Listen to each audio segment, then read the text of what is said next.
Ooh, that looks like an interesting radar system, doesn't it? Well, this is going to be one of those days where we could have adventures. I don't know what we're going to be doing. You know, normally when we start the day in the morning, good morning, Gracie, how are you? Normally when I start the day, I have an idea of what we're be getting into. Today, I don't have the foggiest clue of what we're going to be getting into. We're going to go help a friend of mine that I haven't seen in quite a long time install a fence on his farm.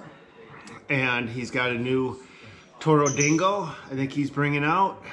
I don't know what all we're going to be doing, what the equipment is. It's going to be a mystery until we get there. So let's get going.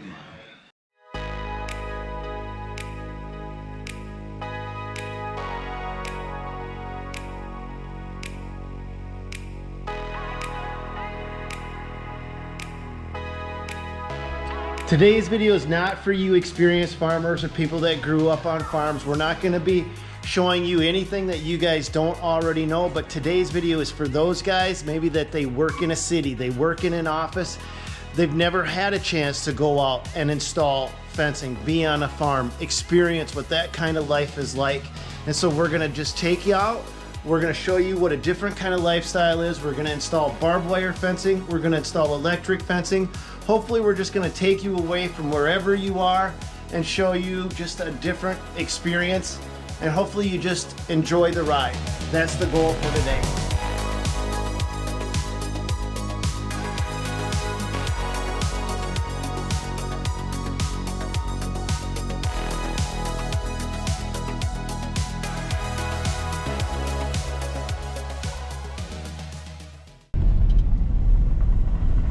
I think we're here. On your left, there we go. Windy Hill? Maybe this is it. I don't know. Never been here, guys. We're getting the custom parking spot. Chris is lining us up.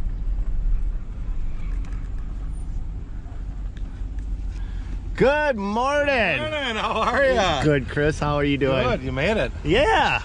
Nice trip. Nice trip. It isn't too bad, actually. And I like the fog. That'll keep us. We won't cook. Yeah. Yeah. It isn't. It's supposed to be breezy, and we're going to be right down on the bottom of the cornfield. All right. Let's go check out what we're doing. Okay, Chris, can you show us? Is this the tractor we're going to be using today? This one, and we have a Sawyer's going to get his out in a minute. Guys, I'd like you to meet Sawyer. Sawyer, meet the guys. Say hi to the guys. Hi. And the one girl that watches my channel. And this is my buddy Chris from a long time ago. We don't even want to talk about how long we've known each other. 30 years, I think, or more. Yes. So we're going to be using the tractor and the MT100 together and installing fence. Yep. And then another Sawyer's going to get his tractor out. It's back in the shed back there. Okay. And this is how we unwind the barbed wire. Yep. So you've got it set up back here. Yeah. So we'll hook it up to the one end, and then he'll just slowly drive and it'll unwind, and we'll get to the other end and put the stretcher on it. Perfect. Stretch it, and then we start after the first one. After the first run is in, then we put our T-posts in. You got a nice Massey Ferguson back there too, huh? Yeah, that's a 72 1100. Looks like you done some work on it. Not too much on that one. I haven't done. Does it run? Oh God, yeah. Yeah, that thing. I'm looking at updates. I'm looking at little things that you did. Yep. I mean, and that doesn't. And this looks like this can't be the original step, Yep, right? It is actually. It is. Yeah. There was actually one more step on it. Someone cut it off before I got it. I can't believe it's in that good a shape, though. Yeah. I found that down by Mankato about 8 years ago. Huh. So. This is where I used to ride with my dad. Now I'm riding. How old are you, Sawyer? 9. Now I'm riding with Sawyer.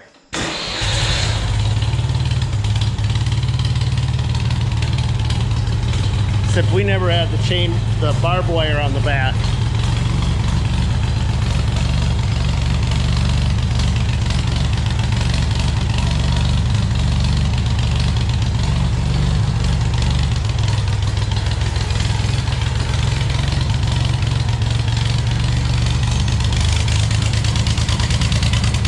God, I love that sound.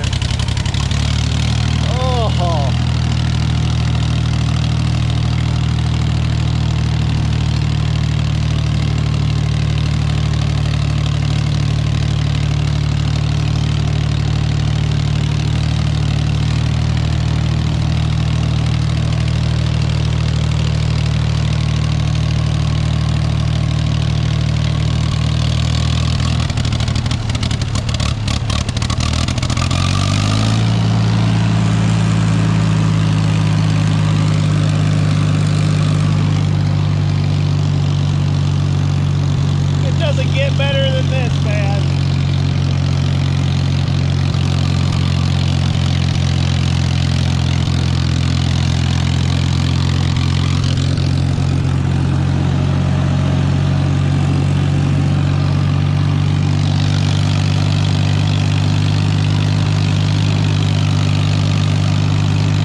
Hey, what's this deal, Chris? This is how I do my corners.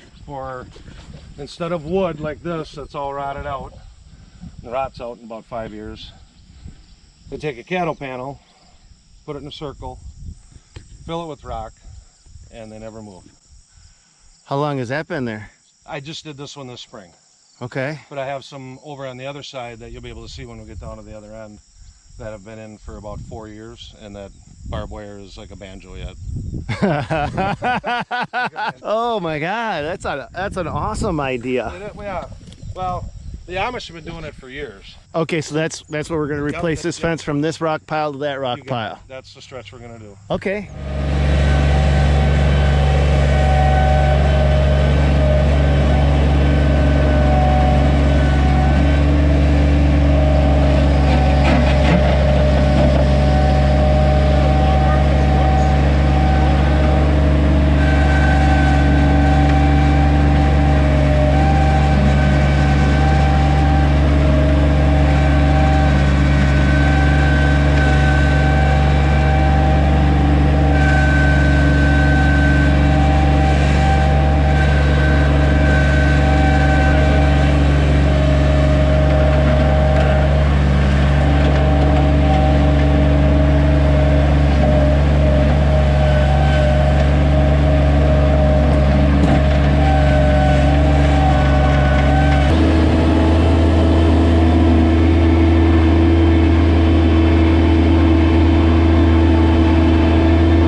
So if you guys see Sawyer in the background, he's actually double fisting cameras. He grabbed one of my cameras to help videotape this video, but he also has his own channel, and I'll tell you what that is in just a moment. So he's filming on his channel in one hand and filming on my channel in another.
Here? Yeah. Yeah, you have to get her down almost to the bottom because the teeth on that one are... There you go. We're gonna get the T-bars completely clear, right? Yep. Okay. So no wire on either side hooked up. Correct. So we got the fence out. Yep, we got the fence out, we got the T-post done, and now we're gonna put Sawyer on the tractor, and we're gonna tie off the first one to the top here, and he's gonna drive down to the other end. Stan's going to bring the MT100, and we're going to stretch it down at the other end, and then we're on our way back. We're going to push some posts in. Okay. Am I going to fit all the way back there with that? Yep. Hey, Sawyer, it's rough. I'm just telling you right now. Your grandpa's telling you it's smooth over there. He's lying to you. So Sawyer has his own YouTube channel, and it's called Soy Bob Gaming, right? Soy boy. Soy Boy Gaming, right? SOSAWYBOY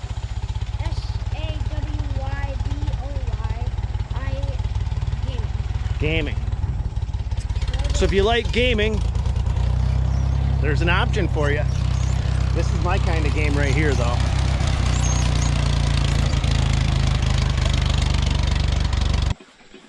So the top one will be up, and we'll have the top one attached to all the posts before we even run the second one. Okay. Then it's on the ground, stretch it, put it on. Next one doesn't get tangled up in it because this stuff tangles. Are we doing 3 or 4 runs? We're doing 3 of these. Okay. And then just one electric. One electric? Yep. Okay.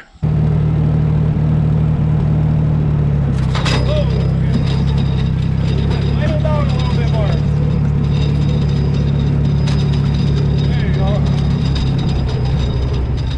And like any true YouTuber, Sawyer can't put that camera down. Sawyer's getting the one-handed camera operation down. Check it out. That's fine. Just stay right there. That'll work.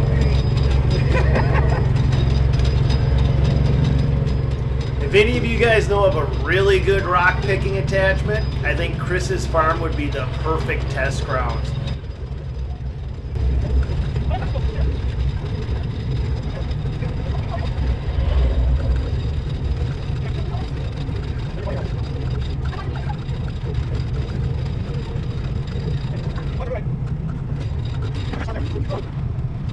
That is some hard rocky ground. This might be a little better because this was tilled up.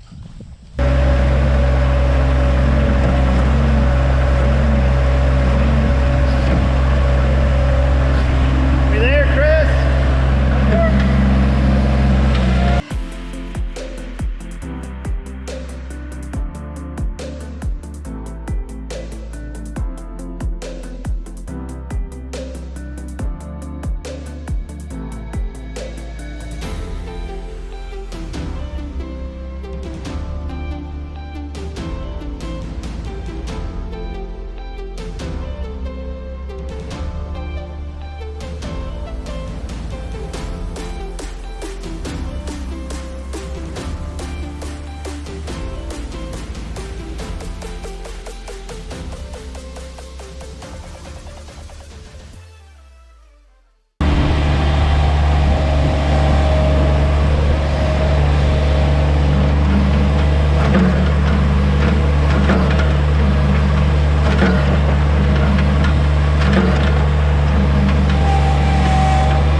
One of the things I want to point out to the guys on the camera is we're going 18 to 20 feet apart where they're posts, Yes. right?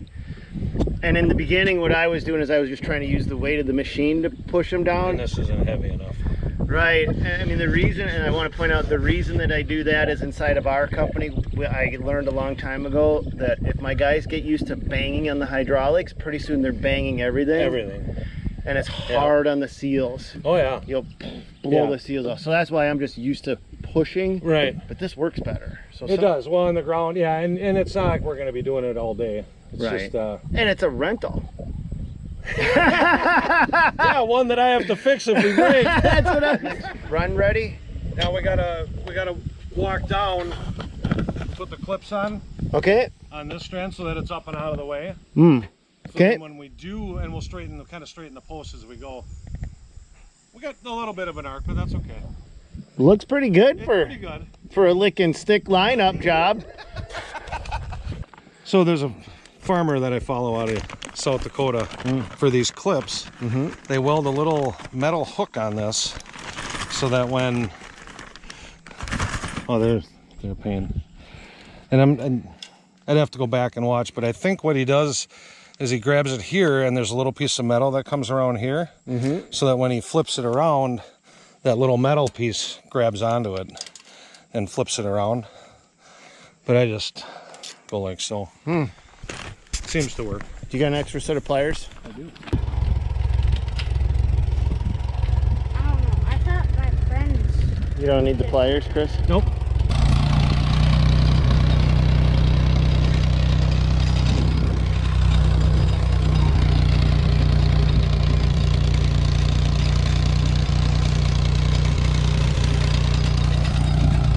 We might need more barbed wire. I don't know if this is going to make the whole run.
Twist it together, and when it's pulled tight, it'll twist itself against each other and Okay. never come undone. Yeah, actually, you guys are missing the best part of farming, and that's the smells. The smell of the tractor, the smell of the fields, the smell of the animals. Second run, let's find out how many we go down from the first run. Going down about 7 notches. 7 down, Yep. okay.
In front of me and I hit the fence post, they didn't pull out.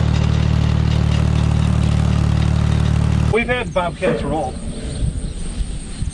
We had one guy roll one, tip it back up, and fire it up, and it locked the cylinders, took the injectors out. He didn't let the oil drain down? Didn't. He didn't know, did he? Nope.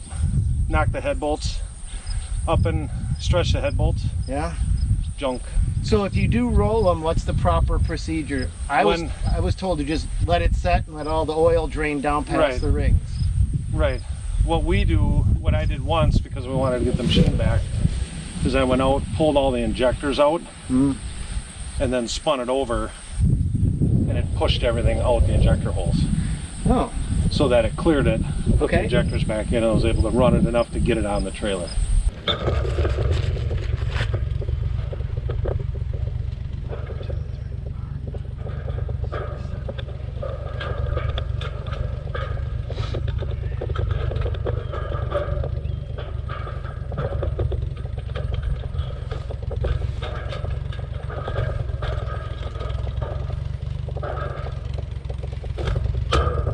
Hang on to that wire right there. Don't let it go. So we have these insulators. Which I need to get.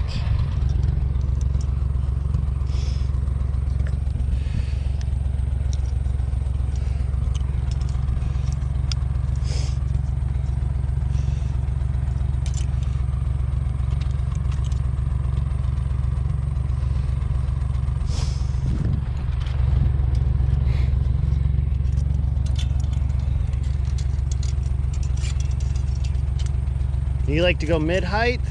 Yeah, I'm gonna go in between these two. Okay. Because that's about where the cattle are eating.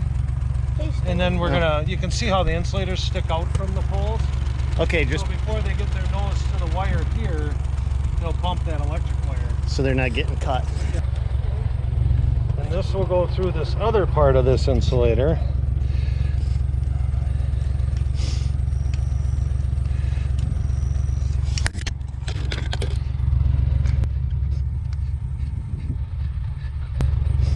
So now it's not in contact with this wire at all. And then I'll put a T-post there, then we'll jump off of this to an insulator on a T-post and over to the electric wire on that fence. Run it without getting hurt? Okay. So don't screw it up is what you're saying, right?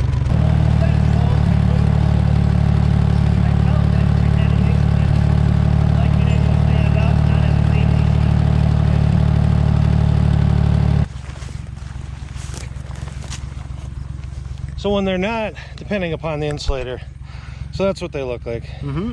So you come around one side, snaps there, snap it on, and then it's boom. That's it. That's it. Simple, simple.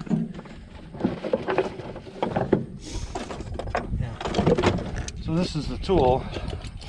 So I'm going to hook this up to the insulator, off the wire off the insulator, and then this tool, I can reel it around and tighten it and pull it tight. Cool. Plus, if it ever comes loose, you can come down and just tension this a little more.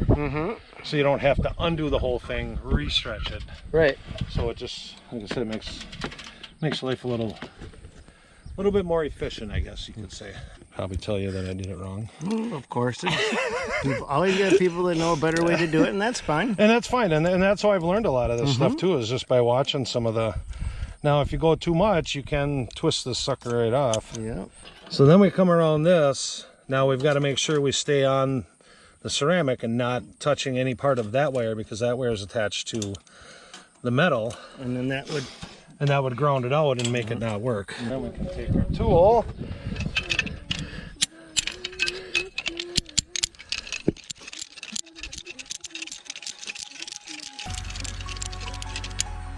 Then you're just kind of feeling it, and you know it's getting, and you can feel.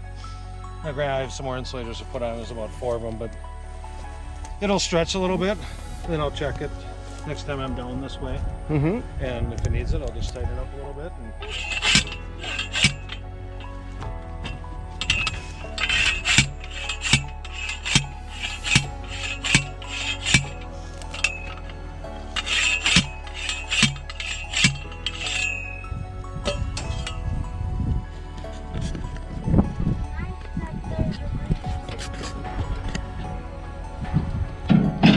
So what we're doing is we're going to come around with the electric fence and hook back in without touching. This is just what they call a electric gate handle. So it's actually spring loaded on this end, so that I can do it somewhat short. And then tension it up. Use the spring inside. Use the spring inside to hold the tension. But really, this doesn't have to hold anything but this two runs of wire, because it's just got to make an electrical connection. Right. We're just completing The circuit. the circuit. Yeah. So I just get it somewhat close because I know I can stretch it.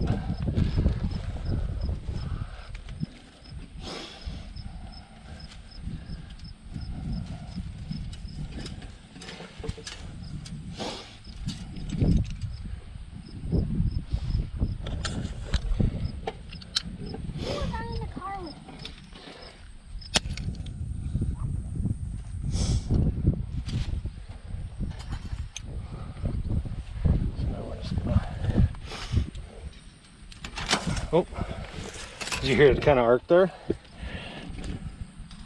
Oh, do you have it connected on the other side? This is hot. Oh, that's hot. Yep. Oh, so we still got it. Oh, So right now it's hot. That's hot? Yep. So stick our ground in. So like 1.2. Okay. So somewhere I have a short somewhere. So it should read about 7 to 8. Okay. But somewhere along the way, I'll have to ride it later on this afternoon. What are you going to look for? What happens? Deer will jump. Mm-hmm. They'll hit that wire and get tangled in the barbed wire and knock it off. So if I was to take that and just get it caught in there, I come over here, it wouldn't even register. So if I have something to fix, I just take a rubber handle pliers, cross it to the barbed wire, then I can fix on the back side of that. You know what we did on the farm? Have you ever seen it where they use fluorescent bulbs? Oh, sure. They stick them in, so And you can see it blinking every time it goes. every time it goes. So what I'm saying is, you guys probably haven't seen this, but you can use an actual fluorescent tube, stick part of it right there, and then the other part just in the ground. So it's grounded. And you actually have a visual cue all along until something your breaks. fencer's working. Until something breaks and then you got fluorescent bulb juice on your pasture. So did you just say if we had 1 more hour of work left, we'd have to take a 30-minute break? You do know farming is not a union job. Yeah, exactly. You get a break when the job is done.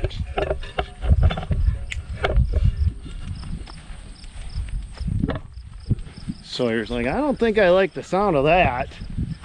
Huh? The heck, these guys don't like the sound of it either. They keep laying down on the job. Knock it off, you guys. I'm not laying down. I'm talking about the camera. It keeps flopping, doing the crappie floppy on me. Oh, off the transponder? Yeah. Doing the The camera doesn't want to work either. Maybe you and the camera needs a break. It's almost like you're hitting the edge of something. There we go. There we go.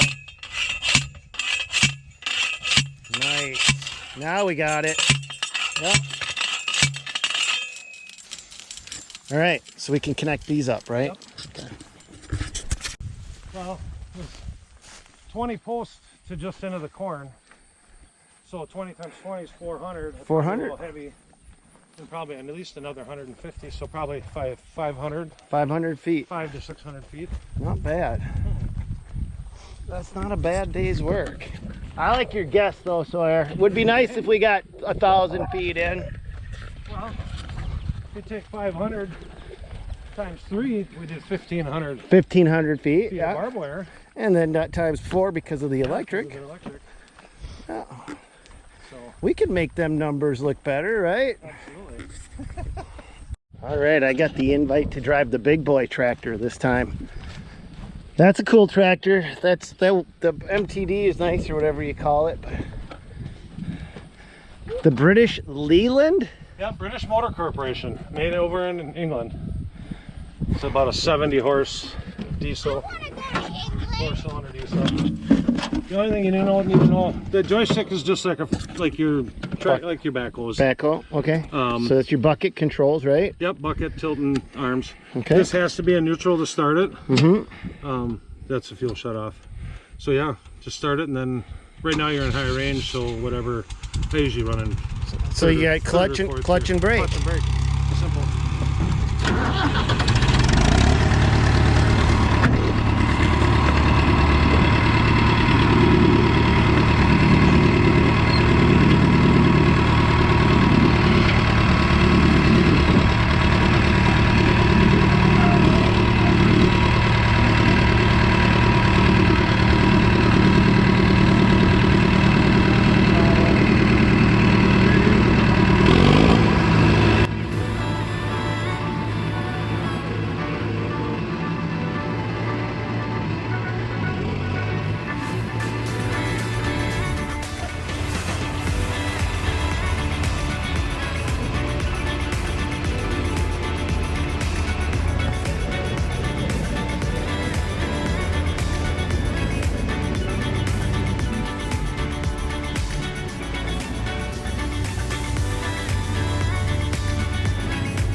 set it down?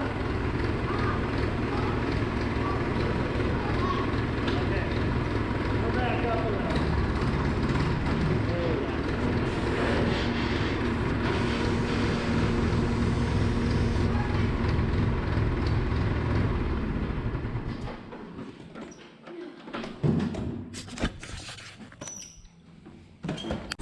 Okay, can I ask you guys a question? Because you guys run an animal rescue, right? What is it called? Lucky Paws Midwest. That's why I put this. Lucky Paws. And you guys have, you were telling me a story that you can't make it up. Can you retell me that story so these guys will know? Oh, sure. We had a call come in that some animals needed some help. And it was from a hospital in this area.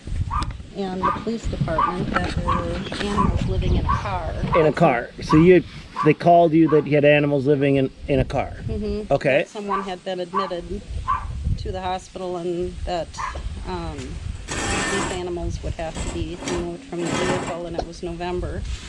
In November. So it was pretty cold. Uh-huh. And so first they went in to take them out and found that there were 2 large blue and gold macaws, 2 sugar gliders living in a Car. but Not a van. They were not a van, but they were living in a pillow sack. The sugar gliders were. Okay. And they had started to self-mutilate. Oh my gosh. Because they were stressed. And there were 3 dogs and 1 cat. Yep. All right, let's go check these out. So, I'm going. blue and gold macaws living in a car in November. You rescued them with 2 dogs, 2 sugar gliders, 3 dogs. 3 dogs, a cat, 2 sugar gliders, and these 2 birds that we're about to go see living in a car. These guys rescued. She's about an 8-year-old white German Shepherd. Oh my Very gosh, she's sweet. gorgeous. Yeah. Oh, don't let my wife see that dog. So their names are what? Fred and Wilma. Fred and Wilma. And then we've got a noisy cockatiel. But look at these guys. I think it would be best if they were separated. Because they may not. He might not be as aggressive. Because they're just trying to protect each other. Yeah, it looks, you can tell these guys are trying to protect each other. Yeah. What you get? All right, so if you guys are in the market for a blue and gold macaw, go to Lucky Paws Midwest because they got a pair there that need a home. All right, Chris, thank you for letting me invade your farm. You're very welcome. But he invited me back. Absolutely. What are we going to be doing? Hand. Yes! Teach them how to run a V-rake and a baler, a round baler. God, I have not had a chance to go hand since I was a little bit older than Sawyer. And you've probably never run a round baler either. No, Oh, never ran around yeah. baler. They're easy. Oh, this is going to be awesome.